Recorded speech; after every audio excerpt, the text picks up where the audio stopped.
Hi, everyone. My name is Noor Hamwy. I'm a research assistant at the Educational Research Center at the College of Education at Qatar University. I'm honored and excited to be able to present today at the AEMS Symposium.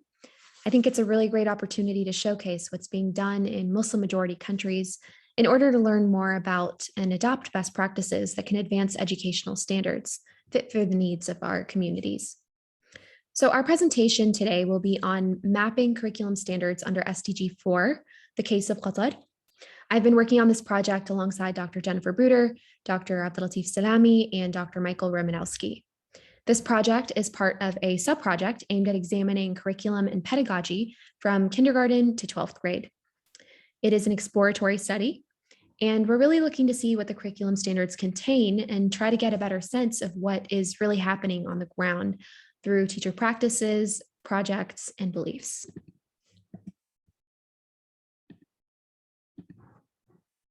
The Qatar National Vision 2030 emphasizes Qatar's value in building human capital, and that can be further exemplified through taking a look at its first pillar, human development. Within human development, quality education is listed as a key component. Under its commitment to advance education, we can also see Qatar's demonstrated interest in the Sustainable Development Goals, highlighting key areas such as integrating a sense of citizenship and belonging, fostering critical skills like innovation and creativity, and the creation of educational institutions that are accessible for lifelong learning. Much of this language is embedded in SDG 4, which emphasizes quality education and lifelong learning. Qatar's interest in meeting the SDG goals can be seen through its funding of various projects and its starting various initiatives as well, such as EarthNA, its eco schools, its Quranic botanical garden, and this very research, which is funded by the Qatar National Research Fund. SDG 4.7 is especially significant because it seems to condense many important overarching themes related to education for sustainable development and global citizenship education, which are critical in and of themselves, but also because of the way these themes enable the other SDGs as well.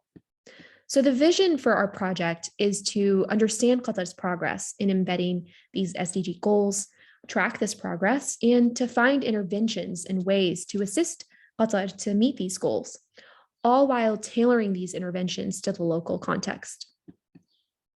So our research questions are primarily, how embedded are SDG goals in Qatar's curriculum documents? And how are these goals materializing in its public and private school education curriculum? There's a lot of literature on a global scale studying education in connection to the SDGs. And fortunately, there's been some research put towards the Qatari context as well.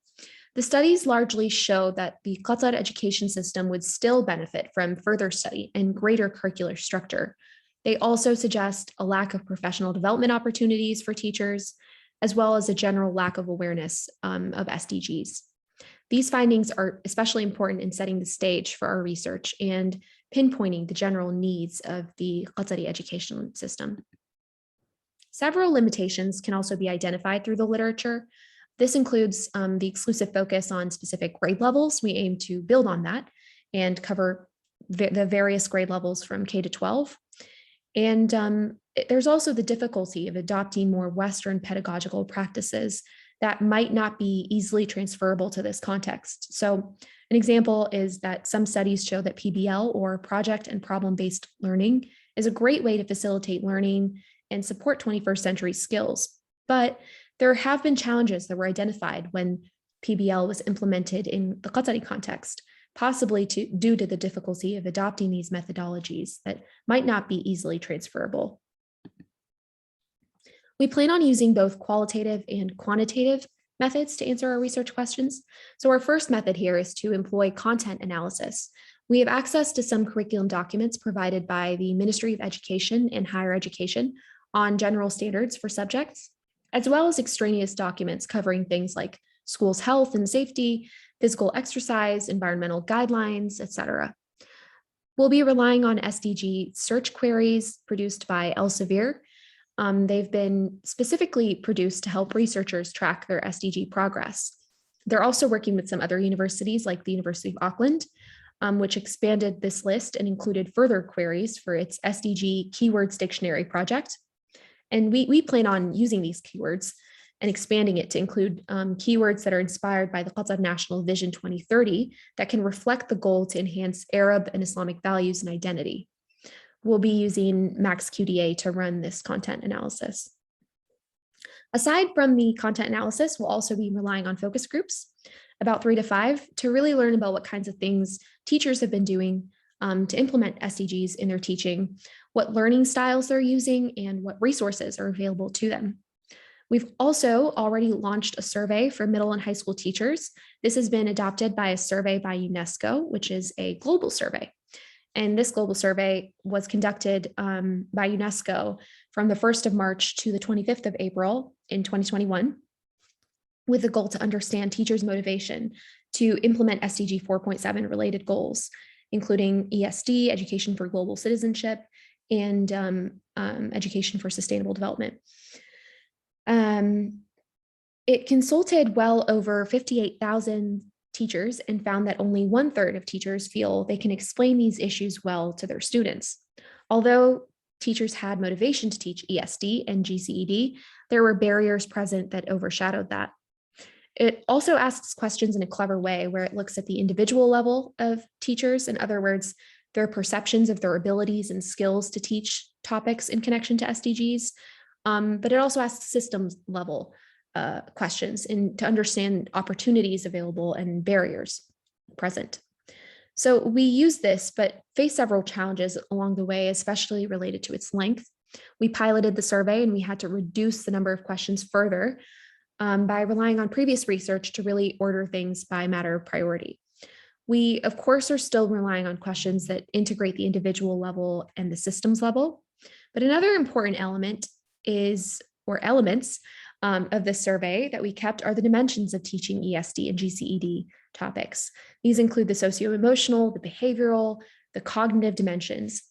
And the cognitive dimension in particular is what's typically taught in schools. This is just the general information of the topic being taught.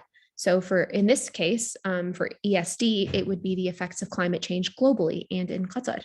But of course, the behavioral and socio-emotional dimensions have been shown to really enable effective learning outcomes, emphasize students' empathetic skills and their feelings of responsibility towards the planet.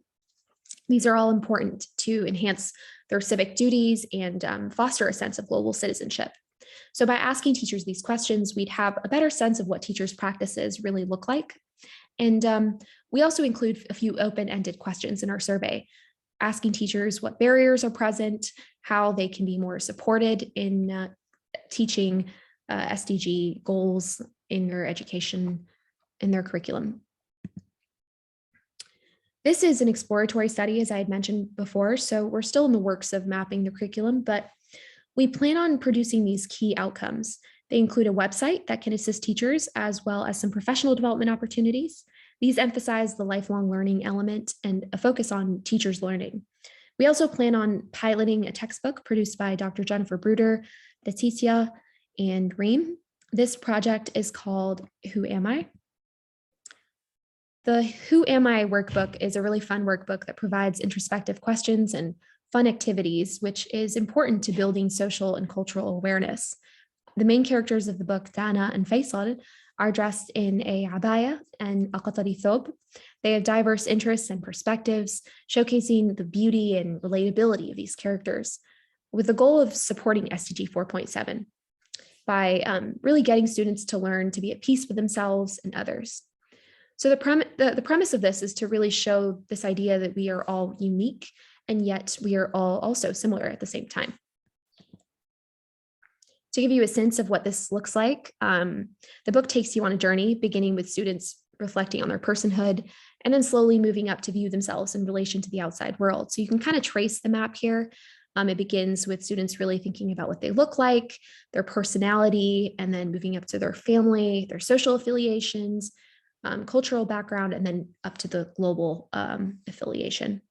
We plan on piloting this workbook very soon and hope it will supplement students' education and learning trajectories. We expect that the results will highlight sustainable practices in Qatar, as well as any gaps that can be addressed. We expect this to facilitate policymakers at the Ministry of Education and Higher Education in their efforts to achieve SDG 4. And we also hope this can be transferable to other contexts, maybe especially emerging and Muslim majority countries.